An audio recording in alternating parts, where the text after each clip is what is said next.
Hello students, मैं फिर से आ गया हूँ एक नए लेक्चर के साथ जिसका नाम है सरफेस एरिया एंड वॉल्यूम। ये एक ऐसा चैप्टर है जिसमें हमसे area, volume, surface area, curve surface area वगैरह वगैरह पूछा जाता है। और इसमें क्या करते हैं, जो 3D शेप होती हैं उनको मिक्स कर देते हैं। कभी कोन पर हेमिस्फीयर को लगा देते हैं, कभी हेमिस्फीयर पर सिलेंडर को लगा देते हैं, और कई बार तो ऐसा होता है कि सिलेंडर के ऊपर ही सिलेंडर बना देते हैं, मतलब कि पूरी बिल्डिंग बना दी जाती है। अब उस बिल्डिंग बनाने के बाद हमें देखना होता है, क्वेश्चन हमसे रिक्वायर करता है कि या तो आप इसका वॉल्यूम निकाल लीजिए या इसका सरफेस एरिया। अब सरफेस एरिया की हम बात करते हैं तो बहुत सारी चीज़ें ऐसी होती हैं जो हमें माइनस करनी पड़ती हैं फेस में से, और कुछ चीज़ें ऐसी होती हैं जो हमें ऐड करनी पड़ती हैं। तो सबसे पहले अगर हम बात करें सरफेस एरिया एंड वॉल्यूम की, तो यहाँ पे ये समझना होगा कि जब हमें सरफेस एरिया फाइंड करना होता है किसी भी चीज़ का, तो क्या ऐड करना है और क्या माइनस करना है। तो इसको छोटे से एक एग्जाम्पल से समझ लेते हैं। पहले एक छोटा सा समझ लेते हैं ताकि आप चैप्टर को और क्वेश्चंस को आसानी से समझ सकें। सपोज करो हमारे पास एक गिलास है, हमारे पास क्या है, एक गिलास है, और इस गिलास को हमने मिट्टी से भर दिया। अब जब उस गिलास को हमने मिट्टी से भर दिया तो फुल्ली पैक्ड हो गया, सॉलिड हो गया। अब क्या किया हमने, उसमें एक कोन को उसके अंदर प्रेस किया, कोन को उसके अंदर दबाया और उस कोन को बाहर निकाल लिया। अब जब उस कोन को बाहर निकाल लोगे आप लोग तो उसमें एक कोन की शेप बन जाएगी। अब आपसे कहा जाए कि उसका सरफेस एरिया निकालो, तो एक तो सरफेस एरिया जो सिलेंडर का है वो तो होगा ही होगा, और जो नीचे सर्कल का है वो भी ऐड हो जाएगा। साथ के साथ जो सरफेस एरिया, नया सरफेस एरिया जो बना, कौन सा नया सरफेस एरिया, जो हमने कोन को उसके अंदर दबाया था, प्रेस किया था, तो उससे एक नया सरफेस एरिया बना, वो भी उसके साथ ऐड करना पड़ेगा, तभी जाके हमें अपना टोटल सरफेस एरिया मिलेगा। यहीं पे अगर वॉल्यूम की बात की जाए, अगर हमें वॉल्यूम निकालना पड़े तो हम सिलेंडर का तो वॉल्यूम निकालेंगे, साथ में हम माइनस करेंगे उस वॉल्यूम को जो जगह खाली हुई है। कौन सी जगह खाली हुई, जो हमने कौन उसके अंदर एडजस्ट किया था, दबाया था, तो उसकी वजह से कुछ जगह खाली हो गई थी, तो जो उतनी जगह जो खाली है उसका भी अलग से वॉल्यूम निकालेंगे और उसको माइनस कर देंगे, तब जाके हमें पूरा उसका प्रॉपर वॉल्यूम मिल जाएगा। तो चलिए यही चैप्टर में हमें सीखना है, यही हमें आज करना है। तो इसको आज शुरुआत करते हैं। इसकी थोड़ी जो सॉल्यूशन होता है, जो मल्टीप्लाई डिवाइड होता है, वो बहुत ज़्यादा कॉम्प्लिकेटेड हो जाता है, तो उसको भी हम समझेंगे कि किस तरीके से क्वेश्चन को सॉल्व करें ताकि हमें ज़्यादा कॉम्प्लिकेटेड मल्टीप्लाई और डिवाइड करने से हम बच जाएं। तो हम शुरू करते हैं पहले क्वेश्चन से, और मेरा पहला क्वेश्चन है, the radii R of a sphere and dead one base of a cone R same. यानी कि यहाँ पे क्या है, एक स्फेयर है और एक मेरा यहाँ पे क्या है, कोन है। एक स्फेयर और एक हमारे पास क्या है, कोन है। तो दोनों की जो रेडियस है वो क्या है, सेम है। स्फेयर की और कोन की जो रेडियस है वो सेम है। तो अगर मैं यहाँ पे लिखूं रेडियस ऑफ कोन, क्या लिखूं यहाँ पे, रेडियस ऑफ कोन, तो वो भी मैं सपोज कर लो आर है। और रेडियस ऑफ मैं बात करूं किसकी, स्फेयर की, तो वो भी कितनी है, वो भी आर है। तो दोनों की ही रेडियस सेम है। फिर आगे क्या दिया, if their volumes are also same, उनके वॉल्यूम भी कैसे हैं, इक्वल है। जब किसी भी चीज का वॉल्यूम इक्वल होता है तो उसके अंदर जितना भी मटेरियल होता है वो भी आपस में हम क्या कर सकते हैं, इक्वल होता है। तो हम कह सकते हैं कि वॉल्यूम ऑफ स्फेयर इक्वल हो जाएगा वॉल्यूम ऑफ कोन के। तो जो हमारा वॉल्यूम ऑफ स्फेयर है वो किसके इक्वल हो जाएगा, वॉल्यूम ऑफ कोन के। अब यहाँ पे आगे क्या है, then the height of the cone. तो आप ये बताइए कोन की हाइट क्या है। तो वॉल्यूम ऑफ स्फेयर का अगर हम फॉर्मूला लगाएं तो क्या होता है हमारा, 4/3 पाई आर क्यूब। और वॉल्यूम ऑफ कोन का जो फॉर्मूला होता है वो होता है 1/3 पाई आर स्क्वायर एच। ये हमारा इक्वली फॉर्मूला होता है। अब यहाँ पे क्या हो जाएगा, पाई से पाई कैंसिल हो जाएगा। क्यों, क्योंकि पाई मल्टीप्लाई में इधर डिवाइड में आएगा, कैंसिल हो जाएगा, तो मैंने पहले ही कैंसिल कर दिया। इसी तरीके से 3 से 3 कैंसिल हो जाएगा। रीजन यही है कि इधर मल्टीप्लाई में है, जब इसको इधर ट्रांसफर करेंगे तो मल्टीप्लाई में आएगा, कैंसिल हो जाएगा। उसके बाद यहाँ से क्या मिलेगा हमें, 4r क्यूब, और यहाँ से मिलेगा हमें आर स्क्वायर एच। अब इस आर स्क्वायर को भी इधर ले आइए, और जब इस आर स्क्वायर को इधर लाएंगे तो ये भी क्या हो जाएगा, कैंसिल आउट हो जाएगा। यानी कि यहाँ पे आर की पावर 3 है और यहाँ आर के पास पावर 2 है, और जब बेस सेम होते हैं तो डिवाइड में पावर माइनस हो जाती है, मतलब 3 और 2 -1। तो यहाँ पे आ जाएगा 4r इक्वल एच। और ये h किसका है, वॉल्यूम ऑफ कोन का है। तो वॉल्यूम ऑफ कोन की हाइट क्या आ गई, 4r आ गई। हमसे यही पूछा गया था, द हाइट ऑफ द कोन, कि भाई कोन की हाइट क्या है। तो हमारी जो कोन की हाइट आ गई वो आ गई 4r। तो बताइए कौन सा ऑप्शन करेक्ट है। तो चलिए देख लेते हैं भाई, ऑप्शन डी हमारा क्या है, करेक्ट है। तो ऑप्शन डी हमारा क्या हो गया भाई, यहाँ पे करेक्ट हो गया। और आपको अच्छे से पता लग गया होगा कि ऑप्शन डी करेक्ट क्यों है। कोन की हाइट पूछी थी जो कि 4r आ गई। तो इस तरीके से हम क्वेश्चन को कर सकते हैं। जब भी किसी भी दो शेप का वॉल्यूम इक्वल होता है तो आप उसे इक्वल लिखेंगे। क्या होता है, मान लो एक ट्रांसफॉर्मेशन के भी क्वेश्चन आते हैं, जैसे क्यूब के एक आपके पास सॉलिड क्यूब है, उससे छोटे छोटे स्फीयर बना दिए, गोलियां बना दी, तो आप उससे जितनी मर्जी गोलियां बना दे, अगर उन सबका वॉल्यूम भी इकट्ठा करेंगे तो वो वॉल्यूम किसके इक्वल आएगा, उस सॉलिड शेप के जिससे उन गोलियों को बनाया गया है। क्योंकि शेप को अगर आप रीशेप करते हैं तो उसमें एक चीज इक्वल रहती है, दैट इज वॉल्यूम। तो वॉल्यूम हमेशा इक्वल रहने वाला है। चलिए क्वेश्चन नंबर 2 पे आ जाते हैं। The curved surface area of cone having a height of 24 centimetre, यानी कि कोन का जो सरफेस एरिया है वो हमें यहाँ पे फाइंड करना है। तो हम लिखेंगे हाइट ऑफ कोन। क्या लिखने वाले हैं भाई यहाँ पे, हाइट ऑफ कोन। तो कितनी है height of cone, height of cone है हमारे पास 24 सेंटीमीटर। रेडियस कितनी है, रेडियस ऑफ कोन हमारे पास कितनी है, तो रेडियस है हमारे पास 7 सेंटीमीटर। और हमसे पूछा गया द कर्व्ड सरफेस एरिया। अगर कर्व्ड सरफेस एरिया की बात करें कोन की, तो हमें होता है, उसका फॉर्मूला पता है पाई आर एल, आपको भी पता होगा, खूब आपने इसको याद करा है। तो फॉर्मूले तो आपके खूब याद होगा, खूब याद कर दिए, ठीक है। तो यहाँ पे क्या होता है, जो कर्व्ड सरफेस एरिया कौन होता है वो होता है पाई आर एल, पर एल तो यहाँ पे गिवन ही नहीं है, एल हमें दिए ही नहीं रखा है। तो घबराने वाली बात कोई नहीं है, अगर आपको एच और आर अगर गिवन है तो आप एल को निकाल सकते हैं, क्योंकि एक रिलेशन होता है L square is equal to H square plus R square. तो एच की वैल्यू की बात करें तो यह है 24, इसका भी स्क्वायर हो जाएगा। आर की बात करें तो यह है 7, इसका स्क्वायर हो जाएगा। 24 के स्क्वायर की बात करें तो भाई ये होता है 576, और 7 के स्क्वायर की बात करें तो ये होता है 49। अब इन दोनों को अगर ऐड कर दिया जाए तो 9 + 6 15, 7 4 11 + 2 कैरी 1, 625 हो जाता है।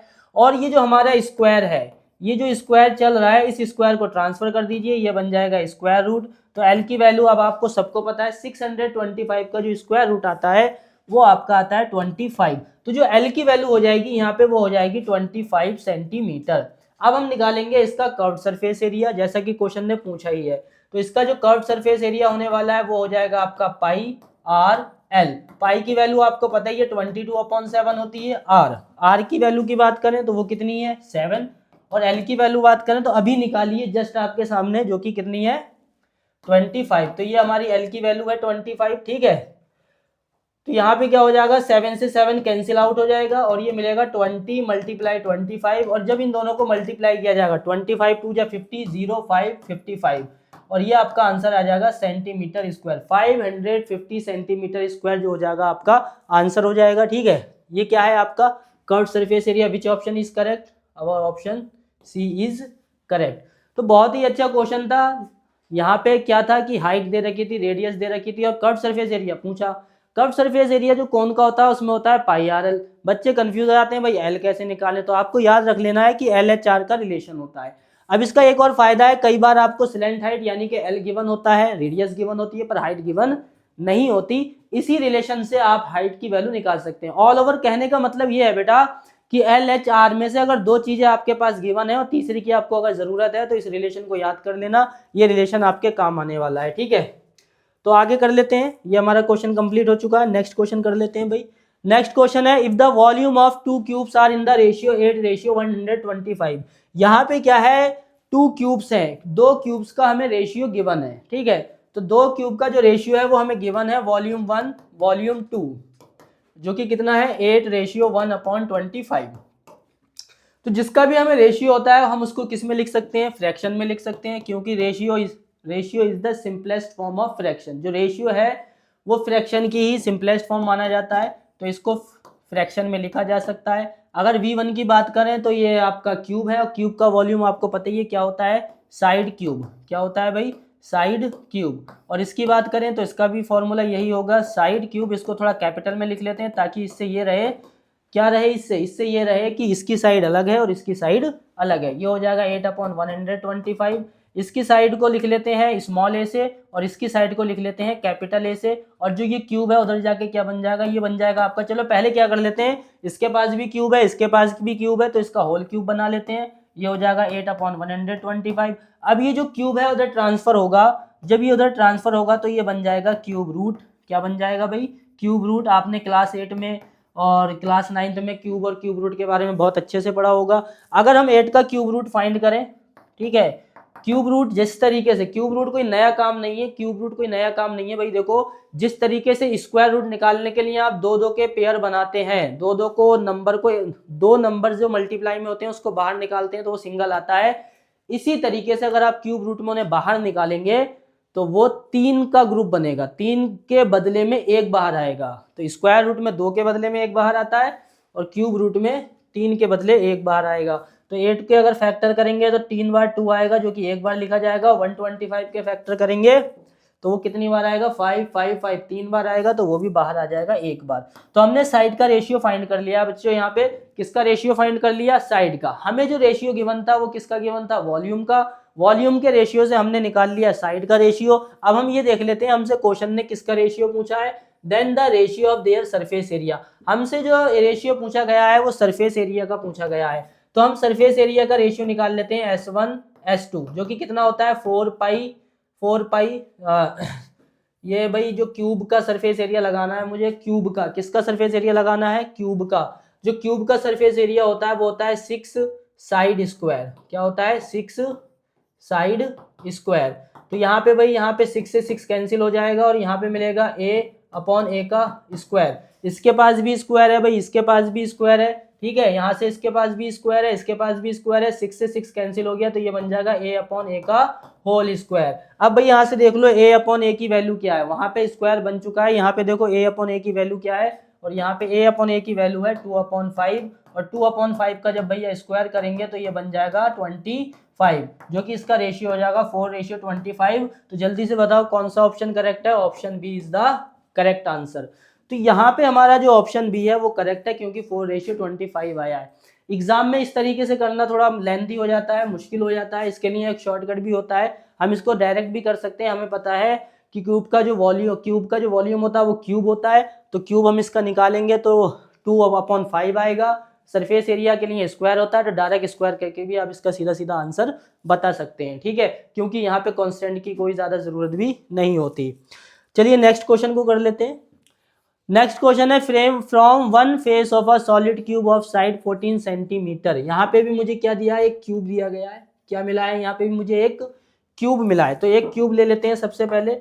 जब अगर मुझे क्यूब मिला है तो सबसे पहले मैं यहाँ से एक क्यूब ले लेता हूँ और उसे बना लेता हूँ, ठीक है। ये रहा हमारा क्यूब, सही है। ये एक क्यूब ले लिया मैंने। यहाँ पे क्या है, यहाँ पे क्यूब ऑफ साइड 14 सेंटीमीटर। इसकी जो साइड है वो कितनी है, 14 सेंटीमीटर है। यहाँ भी 14 सेंटीमीटर होगा तो यहाँ भी 14 सेंटीमीटर होगा, तो इधर भी 14 सेंटीमीटर होगा। क्यूब की सारी साइड लेंथ ब्रेथ हाइट सब 14 सेंटीमीटर हो जाती हैं। The largest possible cone is carved out. इसमें से क्या किया गया, एक कोन को कार्व्ड आउट किया गया, निकाला गया, काटा गया। तो ऐसे करके मान लो यहाँ पे एक सर्कल बनेगा और ये इस तरीके से इसके अंदर क्या बन जाएगा, कोन बन जाएगा। और इसको क्या कर लिया गया, निकाल लिया गया। निकालने का मतलब इसको खाली कर दिया गया। ये जगह अब खाली है, इसमें आप कुछ भी भर सकते हो जो भी तुम्हारा दिल करे। ये जगह जो है अब खाली है, ये जो जगह यहाँ पे बनी है कोन की, ये क्या है, खाली है। तो ये जो इतनी जगह खाली है ये एक नया डायग्राम बन गया, ठीक है। पहले क्या था, क्यूब था, क्यूब में से कोन की शेप का निकाल लिया। अब ये जो कोन की शेप दिख रही है आपको, इसके अंदर ये जगह आपकी हो गई खाली, इसके अंदर कुछ भी भरा जा सकता है, फिल किया जा सकता है। करना क्या है मुझे, उसके बाद फाइंड द वॉल्यूम।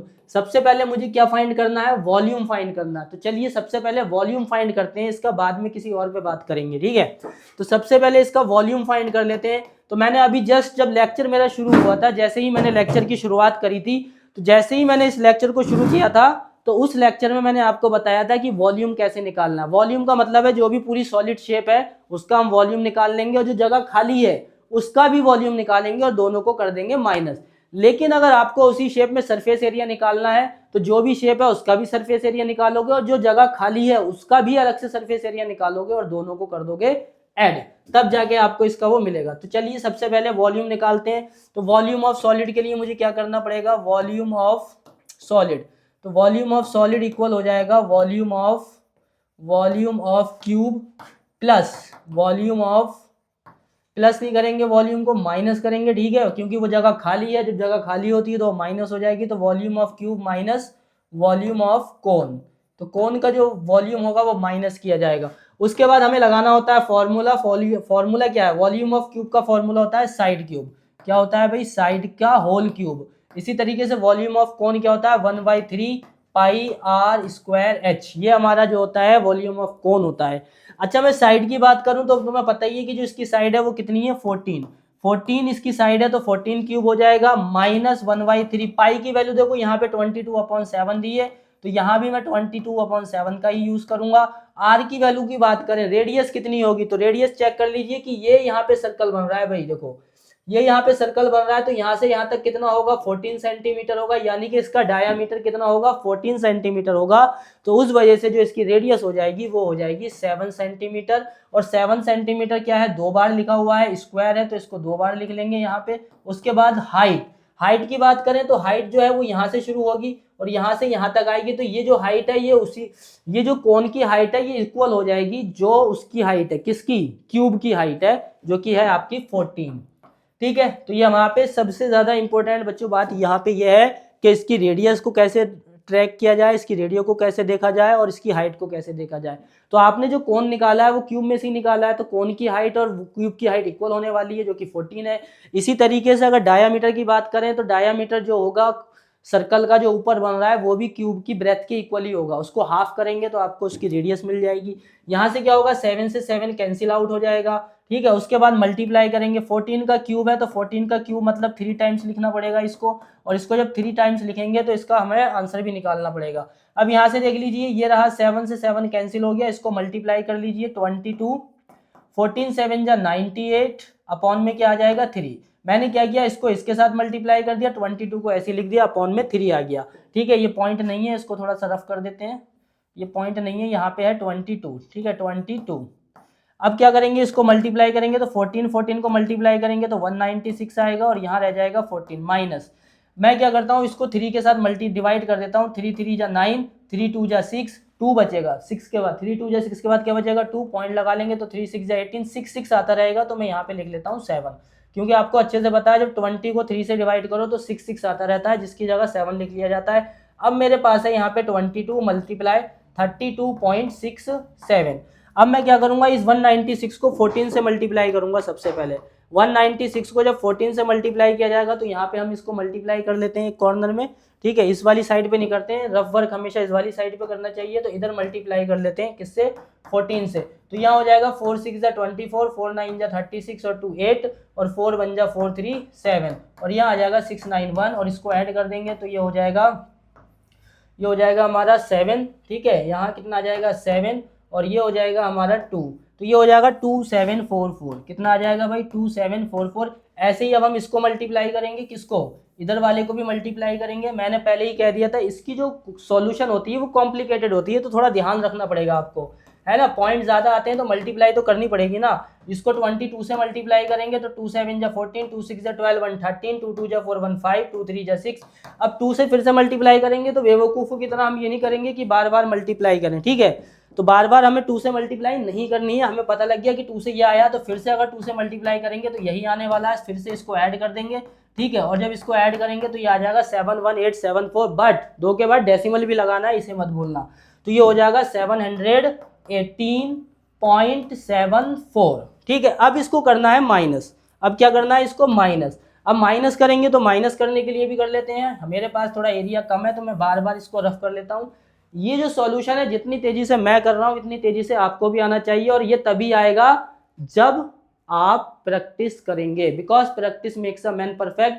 अगर आप प्रैक्टिस करेंगे तभी ये आंसर आ जाएगा। तो अगर इसको माइनस किया जाएगा तो ये आएगा 2025 पॉइंट ये आ जाएगा आपका 9 - 7 2 6 4 2 4। ठीक है, ये आ जाएगा 6, यहाँ पे आएगा 6, यहाँ पे भाई 6 आएगा। ठीक है, यहाँ पे कितना आएगा 6।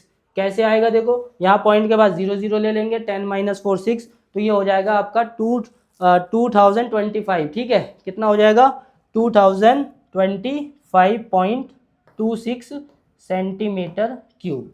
ये आपका रहेगा वॉल्यूम। क्या रहने वाला है ये भाई, आपका वॉल्यूम रहने वाला है। तो इस तरीके से वॉल्यूम निकल चुका है, वॉल्यूम को मैंने फाइंड आउट कर लिया है। ठीक है, क्या किया था वॉल्यूम के लिए, सबसे पहले पूरी शेप का वॉल्यूम निकाला, फिर उसको माइनस कर दिया जो जगह खाली होती है। वॉल्यूम के लिए हमेशा याद रखना कि आपने दिमाग में इमेज बना लेना शेप की। ठीक है, बच्चों को ज़्यादातर कंफ्यूजन रहता है कि कब प्लस होना है कब माइनस होना है। Surface area most of the time plus ही होता है, वो तभी माइनस होता है जब वो ना हो, उस जगह पे कोई चीज़ हो ही ना। ठीक है, अभी इसके क्वेश्चन की भी बात करेंगे किस तरीके से हम सरफेस एरिया को माइनस करते हैं। जो सरफेस एरिया एक्स्ट्रा बन रहा है, मान लो आपके पास एक स्फेयर है, उसको आपने बीच में से कट कर दिया, आपको 2 फेस और एक्स्ट्रा मिल गए। जब वो 2 फेस एक्स्ट्रा मिल गए तो वो भी तो ऐड होंगे नहीं होंगे, वो आपको एक्स्ट्रा मिल जाता है। ये क्वेश्चन भी आता है कई बार, टीचर्स क्लासेस में पूछते हैं कि आपके पास एक क्यूब है, उसका क्यूब का आप सरफेस एरिया निकालें, फिर उसे कट करके उसके 4 पार्ट कर दे दें, तो क्या सरफेस एरिया निकालेंगे तो वो बढ़ेगा या कम होगा? तो इसका ये जो मेंटली आंसर होता है वो ये होता है कि हम किसी भी शेप को जितनी बार काटेंगे उसका एरिया, सरफेस एरिया एकदम बढ़ता ही रहेगा, बढ़ता ही रहेगा। लेकिन वॉल्यूम का केस ये है कि वो हमेशा सेम रहेगा। वॉल्यूम के केस में आप उसके 10 टुकड़े कर दीजिए, 20 कर दीजिए, 25 कर दीजिए, 30 कर दीजिए, जितने तुमसे पॉसिबल हो उसके उतने टुकड़े कर दीजिए, वॉल्यूम उसका रहेगा सेम। लेकिन जो सरफेस एरिया है वो बढ़ता रहेगा, क्योंकि वो जितनी बार कटेगा उतनी बार नए नए फेस मिलेंगे और नए नए आपको क्या आता रहेगा, सरफेस एरिया बढ़ता रहेगा। तो ये हमारा वॉल्यूम आउट हो गया, वॉल्यूम हमने निकाल लिया। मोस्ट ऑफ द टाइम 90% तो यही रहता है कि जो जगह खाली है वो माइनस होती है, और सरफेस एरिया जो जगह खाली होने से जो नया सरफेस एरिया मिला है वो आपका क्या हो जाता है, ऐड हो जाता है, और ये आपका नया आंसर आ जाएगा। ये हमारा क्या हो जाएगा, वॉल्यूम हो जाएगा। ठीक है, इसका आप चाहो तो स्क्रीनशॉट ले लो, मैं इसे रफ करूंगा क्योंकि रफ करने के बाद ही मैं इसका सरफेस एरिया निकालूंगा। तो चलिए इसका सरफेस एरिया निकाल लेते हैं जल्दी से। ठीक है, इसका सरफेस एरिया क्या होने वाला है तो उसको देख लेंगे थोड़ा सा। सरफेस एरिया, इसके फॉर्मूले भी बहुत ज़्यादा इंपॉर्टेंट है, जब फॉर्मूले ज़रूर आपको याद करने। अभी भी कई बार क्या होता है एग्जाम में बैठे होते हैं और फॉर्मूला ही याद नहीं आता है, तो इतना ऐसा नहीं होना चाहिए कि आपको फॉर्मूला याद ना आए। ठीक है, अब सरफेस एरिया की बात करें तो देखो यहाँ पे अगर मैं इसका सरफेस एरिया निकालूंगा तो मेरे पास सबसे पहले मैं क्या करता हूँ, टोटल सरफेस एरिया निकाल लेता हूँ। अगर मैं क्या करूँ, सरफेस एरिया ऑफ सॉलिड, मैं लिख देता हूँ surface area of solid. Solid का मुझे सरफेस एरिया निकालना है, तो सबसे पहले मैं लिखूंगा total surface area of cube. Cube का मैंने टोटल सरफेस एरिया निकाल लिया बेटा। अब क्यूब का जब टोटल सरफेस एरिया निकाल लिया तो मुझे पता है इसकी ये वाली साइड भी है, ये भी है, ये भी है, ये भी है, ये भी है, यानी कि टोटल 6 साइड में से 5 साइड तो मेरे पास हैं। अब जरा चौथी साइड को देखो, अगर चौथी साइड को आप ऊपर से देखोगे तो वो ऊपर से कुछ ऐसी दिखेगी, इस तरीके से, ये चौथी साइड। तो बेटा ये जो सर्कल जगह खाली दिख रही है, ये तो खाली है ना, तो इसको तो माइनस करना पड़ेगा। तो ये जो सर्कल बन रहा है ऊपर, ये जो जगह बन रही है सर्कल की, ये बेटा खाली है। टोटल सरफेस एरिया तो लगा दिया, 6 फेस का एरिया तो लगा दिया, पर ऊपर वाले फेस में जो सर्कल की जगह है वो तो खाली है, तो उसको क्या कर देंगे, माइनस एरिया ऑफ सर्कल।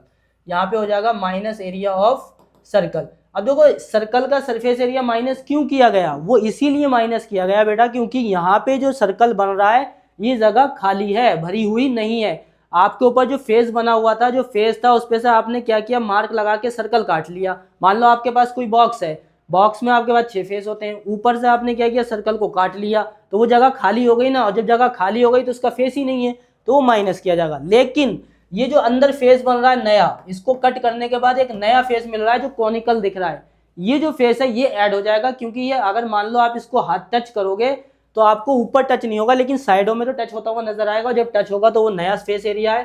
तो जो कोन का curve surface area, curve surface area of cone, ये आपका ऐड हो जाएगा। Curve surface area of cone क्या हो जाएगा, आपका ऐड हो जाएगा। मैंने छोटा सा लिख दिया है यहाँ पे, ठीक है। तो total surface area of cube क्या होता है, 6 मल्टीप्लाई साइड स्क्वायर, ये इसका फॉर्मूला होता है, माइनस एरिया ऑफ सर्कल क्या होता है, पाई आर स्क्वायर, और curve surface area of cone क्या होता है बेटा, पाई आर एल। ये हमारा सारा सिनोरियो बन गया। यही सबसे ज्यादा इंपॉर्टेंट है कि किसको प्लस करना है, किसको माइनस करना है। तो यहाँ से बेटा यही समझ लेना है कि जितना पार्ट को आप टच कर सकते हो उसे आप ऐड करोगे, जिसे टच नहीं कर सकते उसे आप माइनस कर दोगे, अदरवाइज वॉल्यूम में तो माइनस होता ही होता है। तो यहाँ पे 6 मल्टीप्लाई साइड, साइड की वैल्यू की बात करें तो फिर से बात कर लेते हैं। साइड हमारा 14 है तो यहाँ 14 का स्क्वायर आ जाएगा। माइनस पाई की बात करें तो पाई को हमने कही दिया 20/7 रखना है यहाँ पे। आर स्क्वायर की बात करें तो आर स्क्वायर यानी कि रेडियस हमारी कितनी आई थी, 7 आई थी। रेडियस कितनी आई थी, 7 आपने चेक किया ही था, तो इसको 2 बार लिखना पड़ेगा। 2 बार लिखने का मतलब आपको पता ही है क्योंकि यहाँ पे स्क्वायर है। पाई की वैल्यू यहाँ भी 22/7 आएगी, रेडियस की वैल्यू 7 आएगी, और एल के लिए मुझे क्या करना पड़ेगा, बाय द वे मैंने पिछले उसमें एल निकाला था, आपको याद होगा कितना एल निकाला था, आपको इसका अच्छे से पिछले वॉल्यूम के लिए एल की जरूरत नहीं होती है बाय द वे, यहाँ पे फिर से एल नहीं दिया है तो एल के लिए आ जाएगा H square plus R square, ठीक है। अब यहाँ पे देखो क्या है, 6 मल्टीप्लाई 14 का स्क्वायर हो जाएगा 196, ठीक है। यहाँ 7 से 7 कैंसिल हो जाएगा तो मुझे मिलेगा 22 मल्टीप्लाई 7, यहाँ भी 7 से 7 कैंसिल हो जाएगा तो यहाँ मिलेगा 22 ब्रैकेट में H square plus R square. H का मतलब हाइट, एच का मतलब हाइट, किसकी हाइट, कोन की हाइट, कोन की हाइट कितनी है 14, तो 14 का स्क्वायर कितना होता है 196। कंफ्यूज नहीं होना है, एच की वैल्यू होती है 14 और 14 का स्क्वायर होता है 196 और आर की वैल्यू है 7, 7 का स्क्वायर होता है 49। अब इसको मल्टीप्लाई कर दो जरा जल्दी से, 6 6 जा 36, 6 9 जा 54 और 6 1 जा 6, ये आ जाएगा 1176। इसको भी जल्दी से मल्टीप्लाई कर लो, 7 2 जा 14, 7 2 जा 14, 154 आ जाएगा ये। अब यहाँ पे भी हमें मल्टीप्लाई करना पड़ेगा 22 मल्टीप्लाई, लेकिन पहले इसको ऐड करना पड़ेगा, ऐड करके बाहर निकालना पड़ेगा, फिर हम इसको देखेंगे। तो इसको ऐड करेंगे, ये हो जाएगा 9 + 6 15 और 9 + 6 15 और 10 + 4 14 और कैरी 1, तो ये हो जाएगा 245। अब जब ये 245 हो जाएगा तो इसको और सॉल्व कर लेते हैं। अब भैया सॉल्व करने को ही रह गया है क्वेश्चन, इसमें कुछ नहीं रहा, अब तुम्हें सिर्फ सॉल्व करना है। अब क्वेश्चन को सिर्फ क्या करना है, सॉल्व करना है। 22 मल्टीप्लाई, अब जब 245 के, अब यहाँ पे आ जाइए, आप थोड़ा सा रफ एरिया में आ जाइए। 245 के जब आप फैक्टर करेंगे तो आपको मिलेंगे 7 × 7 × 5, तो ये 7 तो बाहर आ जाएगा, ये 7 जो होगा वो क्या आ जाएगा, बाहर आ जाएगा, ठीक है। और जब ये बाहर आ जाएगा तो यहाँ पे मिलेगा हमें सिर्फ 5, तो जो 245 है वो क्या बन जाएगा 7√5, क्या बन जाएगा 7√5, ठीक है। आगे से अब इसको सॉल्व कर लीजिए, इसको माइनस कर लीजिए सबसे पहले। 6 - 4 2, 7 - 5 2 और 1 - 1 0, 1 ऐसे ही आ जाएगा, प्लस इसको तो यहाँ पे कर लीजिए 22 मल्टीप्लाई 7 मल्टीप्लाई √5 की हमारे पास वैल्यू है जो कि है 2.2, तो यहाँ पे इसको जल्दी से मल्टीप्लाई भी करना पड़ेगा। सॉल्यूशन बहुत ज़्यादा इसका इंपॉर्टेंट है, बच्चे सबसे ज़्यादा यहाँ पे जो टाइम वेस्ट करते हैं अपना इसके सॉल्यूशन में ही करते हैं। तो सॉल्यूशन कर लेते हैं यहाँ, ये हो जाएगा 22 मल्टीप्लाई 7 2 जा 14 कैरी 7 2 जा 14 प्लस 1, ये हो जाएगा 15.14। अब इसको और थोड़ा सा मल्टीप्लाई कर लेंगे जल्दी से, यहाँ पे फिर से हमारा 1022 ऐसे ही रहने वाला है और ये हो जाएगा, इसको जब हम मल्टीप्लाई करेंगे तो ये आएगा 150.4 को हम मल्टीप्लाई किससे करेंगे 15.4 को हम मल्टीप्लाई करने वाले हैं। ये देखो माइक यहाँ से निकल के गिर गया है, इसको दोबारा से लगा लेते हैं, ठीक है। माइक जो है गिर गया तो इसको दोबारा लगा लेते हैं, कोई ऐसी बात नहीं है, मेरा शायद इस पर हाथ लग गया होगा इसलिए ये गिर गया, ठीक है। तो इसको दोबारा से लगा लेते हैं। जब तक आप इसको मल्टीप्लाई करके देखिए कि 22 को जब 15.4 के साथ मल्टीप्लाई करेंगे तो कितना आंसर आएगा, ठीक है। 22 मल्टीप्लाई 15.4, ठीक है। 22 मल्टीप्लाई 15.4 को अगर हम मल्टीप्लाई करेंगे तो ये आ जाएगा 338.8। अब इसको हमें क्या करना है, सिर्फ ऐड करना है। ऐड करके आप इसका आंसर बताइए जल्दी से क्या है। ये कोई ज़्यादा मुश्किल काम नहीं होता है, इसे आप भी कर सकते हैं। यहाँ पे बच्चों ध्यान क्या रखना है आप लोगों को, सॉल्यूशन करते समय एक तो पैनिक नहीं होना है। मोस्ट ऑफ द स्टूडेंट क्या हो जाते हैं, पैनिक हो जाते हैं कि यार ये इतना मुश्किल सॉल्यूशन आ गया, कैसे करूँगा। मैंने बच्चों से सुना है कि 40% स्टूडेंट बच्चे इस क्वेश्चन के जो इस चैप्टर के क्वेश्चन होते हैं वो इसलिए छोड़ के आ जाते हैं कि वो सॉल्यूशन नहीं कर पाते। तो आपको सॉल्यूशन से नहीं घबराना है बिल्कुल भी, आपको बहुत स्मूथली सॉल्यूशन करना है और आपको इसका आंसर मिल जाएगा। और जब हम इसे ऐड करेंगे तो ये आ जाएगा 1300.8 सेंटीमीटर क्यूब। तो इसको ऐड करने के लिए आपको पता होना चाहिए, पॉइंट के नीचे पॉइंट आना चाहिए। हर नंबर के लास्ट में एक बात और बता दूं, अगर किसी नंबर के पास पॉइंट नहीं होता है तो उसके लास्ट में आप पॉइंट लगा सकते हैं, वहाँ पे वो पॉइंट मिल जाता है। तो ये रहा 1360.8 सेंटीमीटर क्यूब। सॉरी, ये हमारा क्यूब नहीं होगा भाई, ये हो जाएगा हमारा स्क्वायर। क्या हो जाएगा, ये स्क्वायर, ठीक है, क्योंकि सरफेस एरिया है और एरिया की यूनिट होती है स्क्वायर। तो if you want to take the screenshot of this question so you take, otherwise let's move to next question. मैंने पहले भी आपको लेक्चर में बताया है कि जब भी मैं नया क्वेश्चन दिया करूं तो आप इस वीडियो को पॉज करके पहले क्वेश्चन को खुद से ट्राई किया करें, फिर मेरे सॉल्यूशन को देखा करें। अगर सॉल्यूशन आपका ठीक है, आपने सही से किया है, फिर तो अच्छी बात है and we are happy that your preparation is good. और अगर क्वेश्चन नहीं कर पा रहे हैं so you need a practice, जो कि आप हमारे चैनल के साथ कर सकते हैं और हम आपको करा रहे हैं। A wooden article was made by a scooping out of a hemisphere from each end of a solid cylinder as shown in the figure। Figure तो यहाँ पे नहीं है, फिर भी मैं आपके लिए फिगर बना देता हूँ। बनाने के लिए देखो कैसे बनेगी, सबसे पहले यहाँ से सिलेंडर ले लेते हैं, ये रहा सिलेंडर। और इसमें स्कूप आउट का मतलब क्या है, स्कूप आउट का मतलब है इसमें से क्या किया गया है, हेमिस्फीयर को काट कर निकाला गया है। ऐसे करके हेमिस्फीयर को क्या कर दिया, ये काट कर निकाल दिया। ये जगह जो हो गई ये खाली हो गई, ये जो जगह बनी, ये जो जगह हो गई ये कैसी हो गई, जगह खाली जगह है। कैसी जगह है, खाली। अब आप एज्यूम करो कि आपके पास एक सिलेंडर है, सॉलिड सिलेंडर है, उसको आपने काट पीट के निकाल लिया, इधर से भी निकाल लिया, तो आपको जो सरफेस एरिया मिला वो कैसा मिला, हेमिस्फेरिकल। एक तो इधर सरफेस एरिया मिल गया, एक इधर सरफेस एरिया मिल गया, दो, और एक कर्व सरफेस एरिया, तो 3 सरफेस एरिया यहाँ पे हो जाते हैं। और यही बात अगर हम वॉल्यूम की करें तो वॉल्यूम के केस में ये जगह खाली हो गई, तो इसका वॉल्यूम, जो जगह खाली हुई है वो हेमिस्फेरिकल है, और हेमिस्फेरिकल का वॉल्यूम निकाल के आप टोटल वॉल्यूम के ऑफ सिलेंडर से माइनस करेंगे।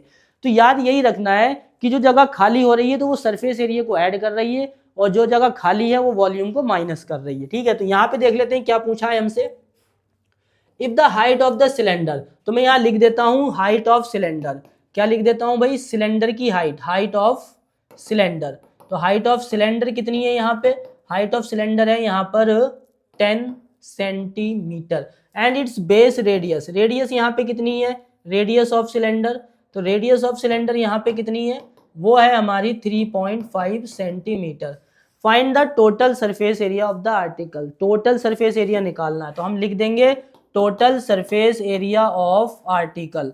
तो total surface area of article में सबसे पहले जो सरफेस एरिया आएगा वो आएगा curved surface area of cylinder plus 2 multiply, भाई ये 2 से क्यों मल्टीप्लाई कर दिया, 2 से मल्टीप्लाई करने का मतलब ये है कि जो मेरे हेमिस्फीयर हैं वो 2 हैं, जो हेमिस्फीयर हैं वो कितने हैं, 2 हैं, उनको अलग अलग निकालेंगे तब भी सेम आंसर आएगा। इससे अच्छा है कि डबल कर दो, डबल करने का मतलब 2 से मल्टीप्लाई कर दो, जो कि हो जाएगा 2 × 2 पाई आर स्क्वायर। हेमिस्फीयर का जो सरफेस एरिया होता है वो होता है 2 पाई आर स्क्वायर। अब यहाँ पे देख लेते हैं curved surface area of cylinder क्या होता है, 2 पाई आर एच, और 2 2 जा 4 पाई आर स्क्वायर। अब यहाँ पे पाई को कॉमन लिया जा सकता है और आर को भी कॉमन लिया जा सकता है। आर को कॉमन हम इसलिए ले सकते हैं क्योंकि दोनों का आर कैसा है, सेम है। जब आर रेडियस सेम होता है तो कॉमन ले सकते हैं, और कॉमन आर अगर सेम नहीं होगा तो कॉमन नहीं ले सकते। तो यहाँ से जल्दी से हम क्या करेंगे, 2 पाई कॉमन ले लीजिए, साथ में आर भी कॉमन ले लीजिए। यहाँ से 2 पाई आर आ गया बाहर, यहाँ से मिलेगा एच, यहाँ 4 में से 2 बाहर आ गया तो बच्चा 2 पाई गया बाहर, एक आर गया बाहर, तो यहाँ आ जाएगा 2 आर। अब जल्दी से इनकी वैल्यू पुट कर दीजिए। पाई की वैल्यू इन्होंने दी रखी है, कुछ नहीं दे रखी है। जब इन्होंने पाई की वैल्यू नहीं दी है तो हम अपने पास से रख देंगे 22/7। मैं अपने पास से नहीं रख रहा हूँ, that is decided by mathematicians. और रेडियस की वैल्यू मैं अपने पास से नहीं रख रहा, यहाँ गिवन है 3.5। एच की वैल्यू की बात करें वो है आपकी 10, और यहाँ पे आर की वैल्यू भी क्या है 3.5। अब ये देखो कितना आसान क्वेश्चन बन गया। ये हो जाएगा 2 × 22 मल्टीप्लाई, इसको कैंसिल आउट कर दो तो 0.5 आ जाएगा यहाँ पे, तो यहाँ लिख देंगे 0.5। और इसको देखो 3.5 को 2 से मल्टीप्लाई करेंगे 7 आएगा, 7 को 10 के साथ ऐड करेंगे तो 17 हो जाएगा, और यहाँ पे हो जाएगा मल्टीप्लाई में 17। क्या हो जाएगा यहाँ मल्टीप्लाई में 17, ठीक है। तो ये आपका 17 मल्टीप्लाई में आ गया। 17 कैसे आ गया, 2 को हमने 3.5, 3.5 मतलब 3.5, 3.5 को डबल करेंगे तो हो जाएगा 7, 7 और 10 17 मीन 17। अब क्या करेंगे, इस 5 को 2 के साथ मल्टीप्लाई करेंगे तो 10 हो जाएगा, 10 का मतलब 1, तो ये तो बन गया 1, बचा क्या 22 × 17। भाई 1 कैसे हो गया, 5 2 जा 10 आएगा, 10 के बाद 1 के बाद डेसिमल लगेगा तो 1.0, तो 1 ही तो रह गया। अब हम क्या करेंगे, 22 और 7 को मल्टीप्लाई करेंगे तो ये हो जाएगा 374, और इसका आंसर आएगा सेंटीमीटर स्क्वायर, 374 सेंटीमीटर स्क्वायर इसका आंसर आ गया। ठीक है, तो इस तरीके से हमने इस क्वेश्चन को कर लेना। इस चैप्टर के अंदर सबसे अच्छी बात यह है कि आपको बस ये समझ आ जाना चाहिए कि कब किसको ऐड करना है और किसको माइनस करना है। अगर ये आपने समझ लिया तो आपका ये क्वेश्चन कभी नहीं छोड़ के आओगे एग्जाम में। और दूसरा, सॉल्यूशन को most of the time common लेके सॉल्व किया करो, क्योंकि कॉमन लेने से हम एक ही बार सॉल्व करना पड़ता है, और अगर हम इसको अलग अलग सॉल्व करेंगे तो ये बहुत ज़्यादा कॉम्प्लिकेटेड हो जाता है। और कॉमन लेने से क्या होता है, क्वेश्चन थोड़ा सिंप्लीफाई हो जाता है और आसान हो जाता है। If you want to take screenshot तो आप इसका स्क्रीनशॉट ले सकते हैं, अदरवाइज मैं नया क्वेश्चन खोल लेता हूँ, मतलब स्क्रीन पे लगा देता हूँ। ठीक है, न्यू क्वेश्चन क्या है, an empty cone is an empty cone, एक कॉन है खाली है, एक कॉन क्या है खाली है। सपोज करो मैं यहाँ से कॉन अच्छा वाला ले लेता हूँ, बोर्ड से हम ले लेते हैं, डिजिटल बोर्ड है हमारा, तो भाई हम हाथ से ना बना करके इससे ही लेते हैं कॉन। किधर है कॉन, ये रहा, क्योंकि डिजिटल दुनिया हो गई है, सारी चीज़ें बहुत ज़्यादा आसान हो गई है। ये कोन आ गया मेरा, ठीक है। इस कोन को क्या है, ये कोन है, इस कोन को मुझे उल्टा बनाना पड़ेगा। आई थिंक ये थोड़ा गलत बन गया, तो भाई उल्टा बना लेते हैं, कोई बात नहीं है। फिर से कोन ले लेते हैं, कोन ढूंढ लेते हैं, ये रहा कोन, इसका कोन को बनाते हैं उल्टा, ये रहा कोन, ठीक है। ये हमारा कोन आ गया। तो रेडियस इसकी कितनी है, 3 सेंटीमीटर। इसकी जो रेडियस है वो कितनी है, 3 सेंटीमीटर। तो मैं यहाँ लिख लेता हूँ। सबसे पहले जो हमें चीज़ें दे रखी हैं उसको बढ़िया करके सजाकर लिख लो। रेडियस ऑफ कोन, क्या लिख लेंगे, रेडियस ऑफ कोन, यानी कि आर। कितना है रेडियस ऑफ कोन, 3 सेंटीमीटर। फिर लिखेंगे हाइट ऑफ कोन, क्या लिखेंगे, height of cone. Height of cone का मतलब एच, एच कितना है, 12 centimetre. Ice cream is filled in it so that the lower part of the cone which 1/6 of the volume of cone is Anfield. इसके अंदर ice cream भरी जा रही है, और तुमने जब भी आइसक्रीम खाई होगी तो नीचे का पार्ट खाली निकलता है। आपने जब भी देखा होगा आइसक्रीम वाला आइसक्रीम ऊपर ऊपर तो भर देता है, नीचे छोड़ देता है खाली। तो ऐसे ही इसने भी नीचे खाली छोड़ी है। यहाँ तो आइसक्रीम भर दी, ये सब जगह आइसक्रीम भर दी, ये इनने सब पूरा आइसक्रीम से भर दिया, ठीक है। और ये जो इतनी जगह है, जो मैं ये वाली जो जगह बची, ये इनने खाली छोड़ दी, ठीक है। ये वाली जो जगह है ये तो आइसक्रीम से भर गई, ये सब आइसक्रीम से भर दी इसने, ये आपकी जो जगह है ये। लेकिन ये वाली जो जगह है थोड़ी सी नीचे का पार्ट ये खाली रह जाता है, और ये यहाँ पे खाली रह गया। कितना खाली रह गया, 1/6 खाली रह गया, ठीक है। ऑफ कोन इज अनफिल्ड, यानी कि 1/6 कैसा रह गया, खाली रह गया। तो ये तो नॉर्मली बात है, हमारी रियल लाइफ में भी होता है, कोन में बर्फ भरा जाता है, नीचे का खाली रह जाता है, तो ये भी खाली रह गया। But the hemisphere is form on the top, और टॉप पे क्या करता है आइसक्रीम वाला, यहाँ पे भर भर के आइसक्रीम लगा देता है, ताकि वो हमें दिखाए, देखो मैंने कितनी आइसक्रीम भरी है। यानी कि ऊपरी दिखावा हो जाता है, ऊपर से दिखाया जाता है कि देखो आइसक्रीम बहुत ज्यादा फिल है, अंदर हमारी होती है खाली। तो हमें बताना है find the volume of the ice cream, ice cream का वॉल्यूम बताना है। तो अगर मैं यहाँ पे कोन का वॉल्यूम निकालूंगा तो ये भी साथ में आ जाएगा, तो इसे तो माइनस करना पड़ेगा, इसे माइनस करना पड़ेगा। इसीलिए क्वेश्चन ने बता दिया था कि ये जो जगह खाली है वो कितनी खाली है, 1/6, किसकी, कोन की जगह खाली है। तो यहाँ पे यही लिखा हुआ है, देखो 1/6 of the volume of cone is Anfield. तो हम लिखेंगे वॉल्यूम ऑफ आइस, क्या लिखेंगे, वॉल्यूम ऑफ आइस। तो अगर वॉल्यूम ऑफ आइस लिख दिया मैंने सबसे पहले, तो सबसे पहले इसमें आ जाएगा volume of hemisphere, volume of hemisphere. जो हेमिस्फीयर है वो हमारा वॉल्यूम आ गया, ठीक है, हेमिस्फीयर हमारा वॉल्यूम आ गया, plus volume of cone, volume of cone, ये हमारा आ गया वॉल्यूम ऑफ कोन, ठीक है, माइनस, भाई कोन को और हेमिस्फीयर को ऐड कर लिया, लेकिन ये जगह खाली रह गई थी, इसे तो माइनस करना पड़ेगा ना। इस जगह में बर्फ नहीं है, आइस नहीं है, वो जगह खाली है।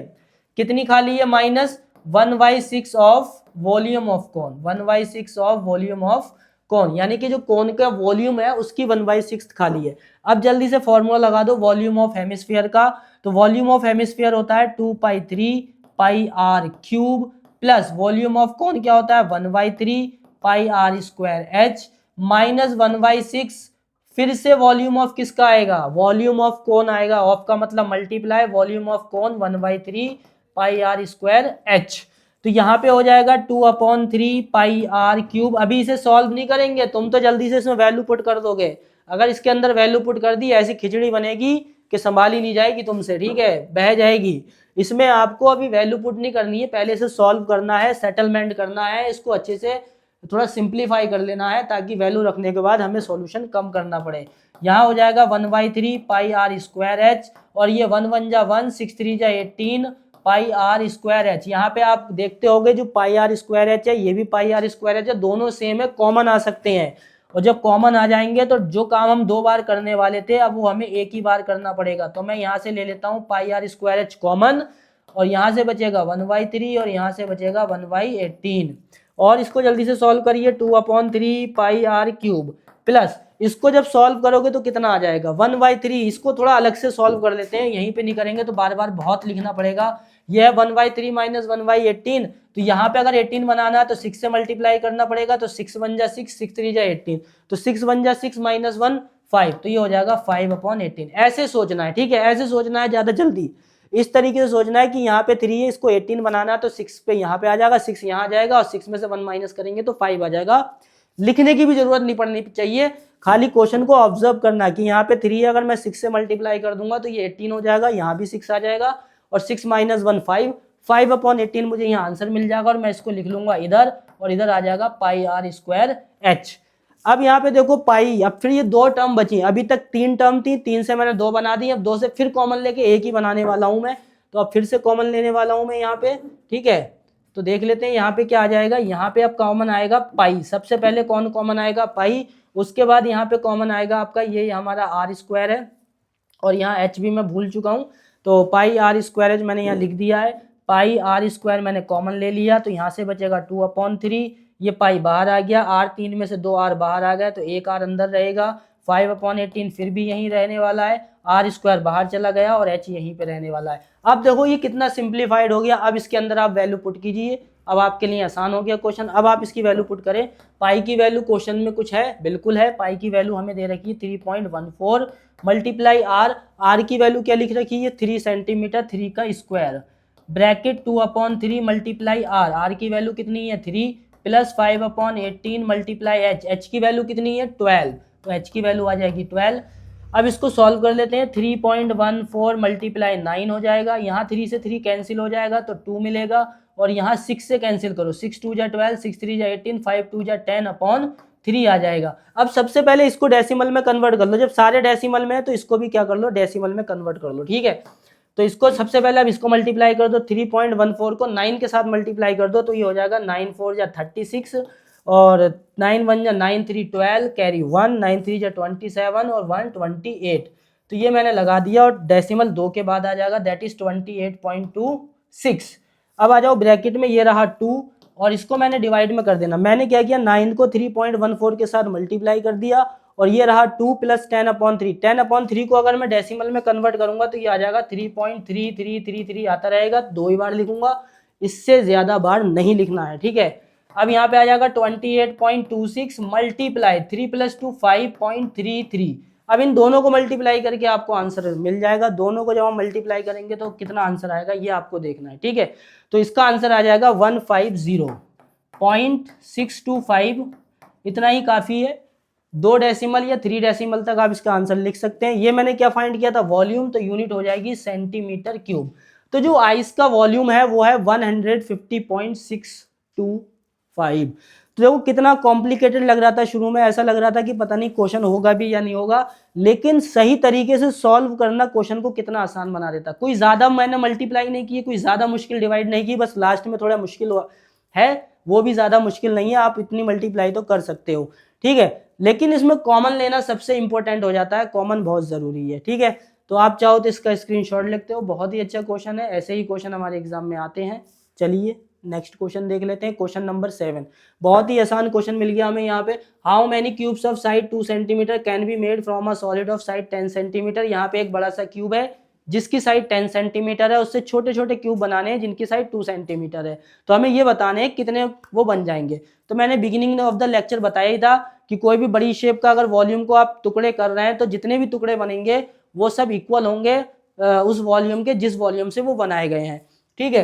तो यहाँ पे हम यही फॉर्मूला लगा देंगे, सबसे पहले क्या फॉर्मूला लगाएंगे, वॉल्यूम ऑफ, क्या लिखेंगे, वॉल्यूम ऑफ बिग क्यूब, यहाँ पे बिग क्यूब का यूज करेंगे, volume of big cube equal होने वाला है। अब हमें पता नहीं है कितने छोटे क्यूब बनेंगे, अगर पता होता तो उसे ऐड कर देते, वी डोंट नो कि कितने क्यूब बनेंगे, तो हम मान लेते हैं let small n cube be made, n cube बनेंगे, कितने क्यूब बनेंगे, n या x कुछ भी लिख लीजिए, x लिख लीजिए, x क्यूब बनेंगे तो x मल्टीप्लाई हो जाएगा, मान लो 10 क्यूब बने सेम साइज के तो 10 से मल्टीप्लाई हो जाएगी, तभी तो टोटल आएगा निकल के, इसलिए x, और ये फॉर्मूला भी होता है वॉल्यूम ऑफ स्मॉल क्यूब। चाहो तो इसको फॉर्मूला भी होता है, फॉर्मूला ये इस तरीके से होता है कि volume of big shape is equal to the n multiply volume of small shape, लेकिन ये फॉर्मूला तभी काम करता है जब जो छोटी छोटी शेप बनाई जा रही है वो सब सेम साइज की हो। अगर मान लो अलग अलग साइज की बनाई जा रही है तो सबका वॉल्यूम अलग अलग निकाल के ऐड किया जाता है, ठीक है। तो वॉल्यूम ऑफ बिग क्यूब का फॉर्मूला हो जाएगा साइड क्यूब यानी कि a क्यूब, और छोटे के लिए हो जाएगा स्मॉल a क्यूब। अब आपको अच्छे से पता है कि जो बड़े वाले की साइड है वो कितनी है 10 सेंटीमीटर है, तो 10 का क्यूब इक्वल x, छोटे वाले की जो साइड है वो कितनी है 2, तो 2 का क्यूब। तो यहाँ पे हो जाएगा 10 × 10 1000 और यहाँ हो जाएगा 2 का क्यूब 8 इधर आके डिवाइड में आ जाएगा और इसको जब डिवाइड करेंगे तो कितना आएगा 125। तो यानी कि यहाँ पे हमारे जो स्मॉल क्यूब बनेंगे वो बनेंगे 125 स्मॉल क्यूब यहाँ पे बन जाएंगे। तो बहुत ही आसान सा क्वेश्चन था, ऐसे आसान क्वेश्चन भी एग्जाम में आ जाते हैं। ठीक है, तो इसकी भी हम प्रैक्टिस करेंगे, ये नहीं कि खाली मुश्किल क्वेश्चन, हैवी क्वेश्चन या डिफिकल्ट क्वेश्चन को ही करें, इजी क्वेश्चन भी हम यहाँ के लेके चल रहे हैं। A cone and a cylinder have the same radius. एक मेरे पास क्या है, कोन है, एक मेरे पास कोन है, एक सिलेंडर है, दोनों की रेडियस कैसी है, सेम है। तो यहाँ लिख लेते हैं radius of cone, radius of cone, तो इसको ब्रैकेट में लिख देते हैं रेडियस ऑफ कोन कितनी है r। इसी तरीके से मैं लिखूंगा रेडियस ऑफ सिलेंडर, तो रेडियस ऑफ सिलेंडर का मतलब r और यहाँ पे सिलेंडर का मतलब सी वाई, ये भी r है, दोनों की वैल्यू r लिखी है मैंने, क्यों, क्योंकि इक्वल है। But the height of the cone is 3 times the of the cylinder, यानी कि सिलेंडर की जो भी हाइट होगी उसका 3 टाइम जो हाइट होगी वो कोन की होगी। तो मान लेते हैं height of cylinder, height of cylinder को सपोज कर लेते हैं भाई हाइट ऑफ सिलेंडर। तो हाइट ऑफ सिलेंडर हमारा क्या होने वाला है, सपोज हमने कर लिया h हमने क्या कर ली, ये सपोज कर ली, ठीक है। तो फिर हाइट ऑफ कोन क्या हो जाएगा, height of cone, height of cone क्या हो जाएगा, तो हाइट ऑफ कोन हो जाएगा 3h।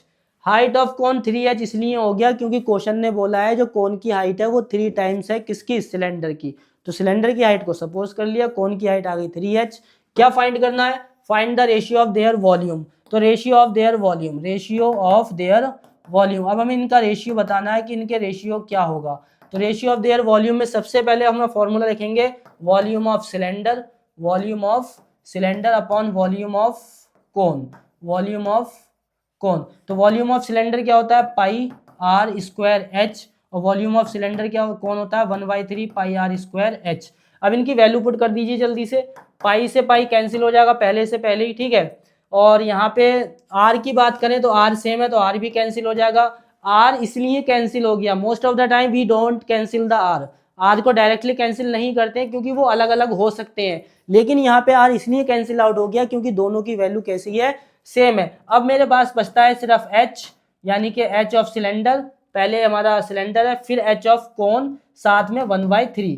तो एच ऑफ सिलेंडर की बात करें तो कितना है, वो है कैपिटल एच, और इसकी बात करें 1/3, और इसका जो एच है वो कितना है, कोन का जो एच है वो कितना है 3h। यहाँ से 3 से 3 भी कैंसिल हो गया, एच से एच भी कैंसिल हो गया, तो आंसर आ गया 1/1, यानी कि 1:1 क्या हो जाएगा, हमारा आंसर हो जाएगा। ठीक है, कितना हो जाएगा 1:1, यानी कि जो भी क्वेश्चन में रेशियो पूछा था सब कैंसिल आउट हो गया, सिर्फ 1 बचा, इसलिए रेशियो क्या हो जाएगा 1:1। So again if you want, otherwise next question, question number 9। A solid iron pole consists of a solid cylinder of height 200 cm and base diameter 28 cm, which is surmounted by another cylinder of height 50 cm। यहाँ पे दो cylinder की बात हो रही है, cylinder के ऊपर ही सिलेंडर को यहाँ पे बिठा दिया गया है, सिलेंडर के ऊपर ही सिलेंडर को रख दिया गया है। तो हम भी सिलेंडर बना लेते हैं और उसके ऊपर ही सिलेंडर को रखेंगे। ये पहला सिलेंडर है और ये रहा हमारा दूसरा सिलेंडर, ठीक है, ये हमारा दूसरा सिलेंडर है। ये दो सिलेंडर यहाँ पे रखे गए हैं, ये पहला सिलेंडर रख दिया, ये दूसरा सिलेंडर है, इस तरीके से दो सिलेंडर को रखा गया है। जो a solid pole consist height 200 centimetre and diameter 28 centimetre, जो इसका डायामीटर है वो है 28 सेंटीमीटर, और जो इसकी हाइट है वो है 200 सेंटीमीटर। ये इसकी हाइट है 200 सेंटीमीटर, और जो इसकी रेडियस है, इसकी जो रेडियस है वो आपकी कितनी है 7 सेंटीमीटर, और जो इसकी हाइट है वो कितनी है 20, हाइट इसकी 50 सेंटीमीटर है भाई। ठीक है, तो ये सारा हमने यहाँ पे लिख लिया, और मुझे क्या फाइंड करना है, सिलेंडर ऑफ द हाइट 8 ग्राम मास, और मुझे इसका मास बताना है कि इसका मास कितना है। तो मास बताने के लिए भी वॉल्यूम फाइंड करना पड़ता है। जब भी क्वेश्चन में आपसे मास पूछा जाए तो उसके लिए भी आपको वॉल्यूम फाइंड करना है। तो हम लिखेंगे वॉल्यूम ऑफ पोल, क्या लिखेंगे, वॉल्यूम ऑफ पोल। तो वॉल्यूम ऑफ पोल के लिए आ जाएगा वॉल्यूम ऑफ बिग सिलेंडर और plus volume of small cylinder. अगर सपोज करो ये क्वेश्चन का सरफेस एरिया निकालना होता है तो ये बड़ा कॉम्प्लिकेटेड हो जाता क्वेश्चन, सरफेस एरिया के लिए ये बड़ा कॉम्प्लिकेटेड हो जाता, वॉल्यूम के लिए ये बहुत ज़्यादा आसान है। सरफेस एरिया के लिए बहुत कॉम्प्लिकेटेड हो जाता है, क्योंकि यहाँ पे सरफेस एरिया ऑक्यूपाइड है छोटे वाले से, तो ये जो छोटे वाले से ऑक्यूपाइड है ये हमें माइनस करना पड़ता। ये कर्व सरफेस एरिया निकालते, ऊपर का ये ऐड होता, ये कर्व सरफेस एरिया निकालते, ये भी ऐड होता, साथ में ये वाला भी ऐड होता और ये वाला माइनस होता, तो ये कॉम्प्लिकेटेड होता। लेकिन वॉल्यूम के केस में क्या है, वॉल्यूम तो चाहो तो ये जुड़े हों आपस में कैसी भी हो, वॉल्यूम तो सेम रहना ही रहना है। बस फर्क यह है कि ये इसके इनसाइड ना होगा, इसके अंदर चला जाता है, इसके इनसाइड आ जाता है, तो वॉल्यूम में डिफरेंट आ जाता। अब ये वॉल्यूम यहाँ से इसका अलग निकाल लो, इसका अलग निकाल लो, दोनों का ऐड कर दो जैसा कि मैंने लिखा है। तो वॉल्यूम ऑफ बिग सिलेंडर की बात करें तो फॉर्मूला होता है 2πr²h। Volume of big cylinder, cylinder का फॉर्मूला होता है πr²h। 2 नहीं आता है इसके अंदर, 2πrh होता है कर्व सरफेस एरिया, ठीक है। तो πr²h, ये बिग सिलेंडर है तो क्यों ना बिग लिखें, πr²h plus volume of smaller cylinder, तो यहाँ आ जाएगा स्मॉलर πr²h। अब यहाँ से आपका पाई कॉमन आ सकता है, बाकी की चीज़ें कॉमन नहीं आएंगी। बाकी की चीज़ें कॉमन क्यों नहीं आएंगी, उसका रीज़न है क्योंकि ना तो r सेम है ना ही h सेम है। तो यहाँ पे पाई कॉमन ले लेंगे तो यहाँ मिलेगा r² और प्लस यहाँ मिलेगा r²h। इसमें आप वैल्यू पुट कर देते हैं। पाई की वैल्यू जो है यहाँ पे गिवन नहीं है, तो पाई की वैल्यू आ जाएगी 22/7। और r की बात करें तो कैपिटल R हमारा 14 हो जाएगा। वैल्यू तो यहाँ 28 है, 14 क्यों लिखा मैंने, डायामीटर जो है वो 28 है, डायामीटर को हाफ करके हमें रेडियस मिल जाती है जो कि क्या है 14²। h की बात करें तो 200 प्लस स्मॉल r कितना है 7 का स्क्वायर, h की बात करें तो कितना है 50। इसको आप जल्दी से सॉल्व करेंगे, 22/7, 14 का स्क्वायर 196 मल्टीप्लाई 200 प्लस 49 मल्टीप्लाई 50। उसके बाद इसको जल्दी से और सॉल्व कर लीजिए और ये रहेगा 196 को अगर मल्टीप्लाई करेंगे 2 से तो ये हो जाएगा 2 6 जा 12, 2 9 जा 18, 119 और 3092, 2 0 ऐसे ही आ जाएंगे, 5 9 जा 45, 5 4 जा 20 और 24। ये यहाँ पे इसका आंसर आ गया। इसको थोड़ा सा और सॉल्व कर लीजिए, ये आ जाएगा 22/7 और इसको हम करेंगे ऐड करने पे क्या होगा 0 5 और 0 0 ऐड हो गया, 5 5 ऐड हो गया हमारा, ठीक है। उसके बाद 4 2 6 और 4 2 6 हो गया, 9 2 11 और 4 1 6 5 0 हो गया। 7 से इसे कैंसिल आउट कर देंगे, 7 5 जा 35, 7 9 जा 63, 7 5 जा 35। अब जल्दी से इसको भी मल्टीप्लाई कर देंगे 5 9 5 0 और ये हमारा आंसर आएगा निकल के। इसको जब मल्टीप्लाई करेंगे तो इसको साइड में मल्टीप्लाई कर लेते हैं, दैट इज़ 5 9 5 0 मल्टीप्लाई 22। तो 2 0 2 5 जा 10, 2 9 जा 18, 2 5 जा 10 11, फिर से यही सेम नंबर आएंगे, ठीक है। और इसको जब ऐड करेंगे तो 9 10 2 3 1 3 0 9 0 0 1 3 0 9 0 0, इसका क्या आ जाएगा, इसका जो आंसर आ जाएगा ये यही आ जाएगा 130990 सेंटीमीटर क्यूब। अगर सेंटीमीटर में है तो सेंटीमीटर क्यूब। अब ये किस में कन्वर्ट करना है, ग्राम में। तो यहाँ पे आप देख सकते हो 1 सेंटीमीटर इक्वल कितना है 8 ग्राम। तो इसको अब फिर से ग्राम में कन्वर्ट करने के लिए किससे मल्टीप्लाई करना पड़ेगा, 8 से मल्टीप्लाई करना पड़ेगा। और जब 8 से मल्टीप्लाई करेंगे तो ये आ जाएगा 0 0 8 9 जा 72, 8 3 जा 24, 8 1 जा 8 2, ये हो जाएगा ग्राम। क्या हो गया ये हमारा ग्राम। कितना ग्राम हो गया 1 10 100 1000 10,000 लाख 10 लाख। चाहो तो इसे किलोग्राम में कन्वर्ट कर सकते हैं। किलोग्राम में कन्वर्ट करने का तरीका यह है 1000 से डिवाइड कर देंगे तो यहाँ पॉइंट आ जाएगा, तो ये हो जाएगा 1047 किलोग्राम। अदरवाइज ये ग्राम में भी ठीक ही है, यहाँ तक भी अगर कराओगे तब भी आपका आंसर सही है। तो ये भी बहुत अच्छा क्वेश्चन था, काफ़ी आसानी से हमने इसको कर लिया। लास्ट क्वेश्चन नंबर 10, ये हमारा लास्ट क्वेश्चन है। A solid is in the form of a cylinder with a hemispherical end the total height the solid is 20 centimetre and the diameter of the cylinder is 7 centimetre. Find the total volume of the solid. तो यहाँ भी हमारे पास क्या है, एक cylinder है। क्या है, एक सिलेंडर है। सपोज ये हमारा क्या है सिलेंडर, इसको हमने सिलेंडर बना लिया और इस पर क्या बना हुआ है, हेमिस्फीयर बना हुआ है। इस तरीके से हेमिस्फीयर बना हुआ है और इसी तरीके से इसकी जो टोटल हाइट है, सॉलिड की जो टोटल हाइट है वो कितनी है 20 सेंटीमीटर। ये आपकी टोटल हाइट हो गई 20 सेंटीमीटर। और जो डायामीटर ऑफ द सिलेंडर है, diameter and the diameter of the cylinder है वो कितना है 7। तो सारा कुछ मुझे मिल गया। जो सिलेंडर डायामीटर का है वही सिलेंडर मेरा हो जाएगा हेमिस्फीयर की रेडियस का। मुझे क्या फाइंड करना है, फाइंड द टोटल वॉल्यूम। तो वॉल्यूम के लिए मुझे क्या करना पड़ेगा, वॉल्यूम ऑफ सॉलिड इक्वल हो जाएगा आपका volume of cylinder plus 2 multiply, फिर से 2 से मल्टीप्लाई किया है। 2 से मल्टीप्लाई करने का रीज़न यही है कि एक हेमिस्फीयर इधर है और एक हेमिस्फीयर इधर है, तो volume of hemisphere, volume of hemisphere. और एक बात और याद रखें स्टूडेंट, जब भी इन क्वेश्चंस को करें तो डायग्राम बनाकर जरूर आए, क्योंकि डायग्राम से काफ़ी हेल्प मिल जाती है। वॉल्यूम ऑफ सिलेंडर होता है pi are square h plus 2 multiply होता है 2/3 पाई आर क्यूब। यहाँ से मैं क्या करने वाला हूँ, यहाँ से मैं पाई और आर को कॉमन लेने वाला हूँ, तो यहाँ से पाई और आर स्क्वायर कॉमन ले लो, तो यहाँ से बचेगा एच और यहाँ से मिलेगा 4/3, 2 2 जा पाई तो बाहर गया, आर 3 में से एक आर बाहर चला गया। अब इसको कर लो सॉल्व। पाई की वैल्यू क्या दी इन्होंने 22/7, आर की वैल्यू क्या होगी 3.5 मल्टीप्लाई 3.5, क्योंकि डायामीटर 7 है और 7 को हाफ करेंगे तो रेडियस हो जाएगी 3.5। एच की बात करें, अब यहाँ पे मुश्किल काम है एच किसका है, ये देखो एच किसका है, हाइट ऑफ सिलेंडर। तो यहाँ बेटा 20 मत लिख देना, अगर 20 लिख दिया तो काम खराब हो जाएगा, क्योंकि जो 20 है वो यहाँ से यहाँ तक की हाइट है, मुझे सिर्फ चाहिए सिलेंडर की हाइट। तो सिलेंडर की हाइट के लिए 3.5 यहाँ से कम हो जाएगा और 3.5 यहाँ से कम हो जाएगा, तो 3.5 ऊपर से कम हुआ, 3.5 नीचे से कम हुआ, यानी कि 7 कम हो गया। तो 20 में से 7 जब कम होगा तो ये बचेगा 13। तो यहाँ पे कितना आ जाएगा एच 13 प्लस 4/3 मल्टीप्लाई 3.5। अब इसको कर लेंगे सॉल्व, ये तो हो जाएगा 0.5 और इसको जब मल्टीप्लाई करेंगे 5 2 जा 10, 5 2 जा 10, तो ये तो हो गया 11 मल्टीप्लाई 3.5। इसको क्या करेंगे 13, यहाँ पे मल्टीप्लाई कर लेते हैं, प्लस 4 5 जा 20, 4 3 जा 12, 14/3 हो जाएगा ये। इसको मल्टीप्लाई कर लो और तो ये हो जाएगा 38.5। 11 से अगर 3.5 को मल्टीप्लाई किया जाए तो 38.5 हो जाता है, और ये हो जाएगा 13 प्लस इसको कैंसिल आउट करके डेसिमल में कन्वर्ट कर लीजिए, क्योंकि जब कोई एक डेसिमल मिल जाए तो जो भी फ्रैक्शन हो एक आधा उसे भी डेसिमल में कन्वर्ट कर लो।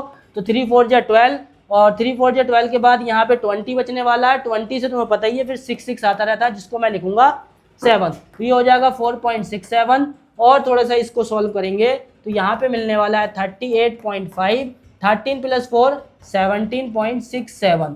अब इसको कर दो मल्टीप्लाई, दोनों को मल्टीप्लाई करोगे आपको आपका आंसर मिल जाएगा, वट जो भी होगा। इसको बस मल्टीप्लाई करना है और मल्टीप्लाई करके जो भी आंसर आएगा वो आपको यहाँ पे मिल जाएगा, और जो कि आपका ये अगर मल्टीप्लाई करें तो ये आएगा 680 सेंटीमीटर क्यूब। ये मल्टीप्लाई करने के बाद इसका आंसर आएगा। तो इस तरीके से इस क्वेश्चन को किया जा सकता है, कोई ज़्यादा मुश्किल क्वेश्चन नहीं होते, मोस्ट ऑफ द टाइम ऐसे ही क्वेश्चन एग्जाम में पूछे जाते हैं। तो यही हमारा आज का लेक्चर था। इस लेक्चर में हमने सरफेस एरिया एंड वॉल्यूम के बारे में आपको बताया। सबसे इंपॉर्टेंट बात यह है कि मैंने इस लेक्चर को बहुत तेज़ी से पढ़ाया है। तेज़ी से पढ़ाने का मतलब यही है कि हम ज़्यादा से ज़्यादा लेक्चर को कवर कर सकें। अच्छी बात यह है कि ये जैसे दो चैप्टर और रह गए हमारे, इसके हम इंपॉर्टेंट क्वेश्चन कराने के बाद आपके लिए लेकर आएंगे एमसीक्यूज। एमसीक्यूज में आपका क्या होने वाला है, 100 एमसीक्यूज आएंगे मैथ के 100 एमसीक्यूज आएंगे, जिसमें आपके असर्शन रीजन भी होंगे, आपकी केस स्टडी भी होंगी, और वायदा पे जो 18 एमसीक्यूज आते हैं वो भी उस टाइप के एमसीक्यूज आएंगे। और जो एमसीक्यूज आपके केस बेस्ड स्टडी की फॉर्म में आते हैं वो भी हम उसमें इंक्लूड करेंगे। असर्शन रीजन की फॉर्म में आपके एमसीक्यूज आते हैं वो भी हम इंक्लूड करेंगे। मतलब तीनों टाइप के एमसीक्यूज को इंक्लूड करके हम बनाएंगे 100 एमसीक्यूज ऑफ मैथमेटिक्स, जो एग्जाम में आने वाले हैं, जिस तरीके के एग्जाम में आते हैं। उस अगर 100 एमसीक्यूज को आपने प्रैक्टिस किया, सॉल्व किया, तो आप अपने जो प्रैक्टिस है वो जो एग्जाम में आप बैठेंगे तो मुश्किल आपको 80% से ज़्यादा एमसीक्यूज क्वेश्चन आपको वहाँ पर मिल जाएंगे। एमसीक्यूज की प्रैक्टिस करना बहुत ज़रूरी है, क्योंकि जो बच्चे 100 नंबर लाने वाले होते हैं, 80 ऑफ 80 लाने वाले होते हैं, उनकी सबसे वीकनेस जो होती है वो एमसीक्यूज, एजर्शन और रीजन ही होता है। अगर आपके एमसीक्यूज सारे के सारे सही चले गए तो इस बात की गारंटी है कि आपके मार्क्स फुल आ जाएंगे, क्योंकि मार्क्स अगर कहीं कटते हैं, अगर आप प्रैक्टिस की है, आपकी प्रैक्टिस अच्छी है, तो मार्क्स आपके कटते हैं एमसीक्यूज में। तो बच्चों एमसीक्यूज को बहुत ज़्यादा प्रैक्टिस करना है, अच्छे से उसको देखना है और प्रैक्टिस करना है। जैसे ही ये 2 चैप्टर कंप्लीट होंगे you will get the top 100 MCQs. तो यही हमारे इस तरीके से लेक्चर चलेंगे। Thank you for watching.